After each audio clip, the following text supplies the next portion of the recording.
தமிழ்நாட்டு வாக்காளர்களின் வாக்குரிமையை காக்க அனைத்து கட்சிகளும் முன்வர வேண்டும் என மார்க்சிஸ்ட் கம்யூனிஸ்ட் மாநில செயலாளர் பி. சண்முகம் அழைப்பு விடுத்துள்ளார். சிறப்பு தீவிர வாக்காளர் பட்டியல் திருத்தத்தில் உள்ள குறைகளை களைய தேர்தல் ஆணையம் மறுப்பதாக டி.கே.எஸ். இளங்கோவன் கூறியுள்ள நிலையில் தமிழ்நாட்டில் பாஜகவின் அரசியல் விளையாட்டு எடுபடாது என மு. வீரபாண்டியன் தெரிவித்துள்ளார். இப்போது 18 வயசு அல்ல 58 வயசானாலும் நீங்கள் வாக்காளரா இல்லையா என்பது நீங்கள் தீர்மானிக்க முடியாது, தேர்தல் ஆணையத்தினுடைய அதிகாரிகள் தான் தீர்மானிப்பார்கள் என்பதுதான் இன்றைக்கி ஏற்பட்டிருக்கிற நிலைமை.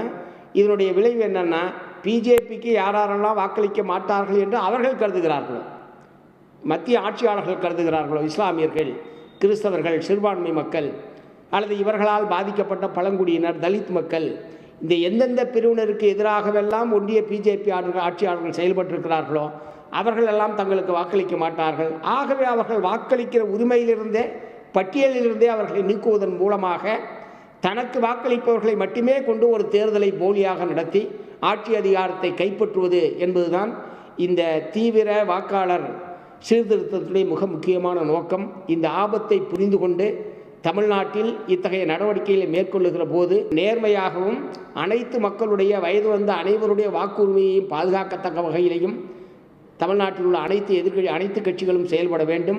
பீகாரிலே நடந்தது மற்ற மாநிலங்களிலும் நடந்துவிடக்கூடாது என்ற அச்சத்தில் தான் நாங்கள் அதுக்கு எதிராக குரல் கொடுக்கிறோம்.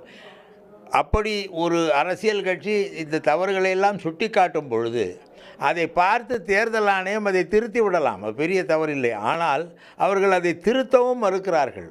பீகாரிலே நடைபெற்ற அந்த சிறப்பு திருத்தப்பட்டிய பணியிலே உள்ள குறைபாடுகளை காங்கிரஸ் கட்சி வெளிப்படையாக அரசாங்கத்திடமும் தேர்தல் ஆணையத்திடம் பட்டியலிட்டு அதை புகாராக கொடுத்த பிறகும் அதை சரி செய்யும் முயற்சியில் தேர்தல் ஆணையம் எந்த நடவடிக்கையும் எடுக்கவில்லை என்பதுதான் நாம் பார்த்து வருகிறது. அந்த நிலை தமிழ்நாட்டுக்கு வரக்கூடாது என்பதனால்தான் நாம் எதிர்க்கிறோம்.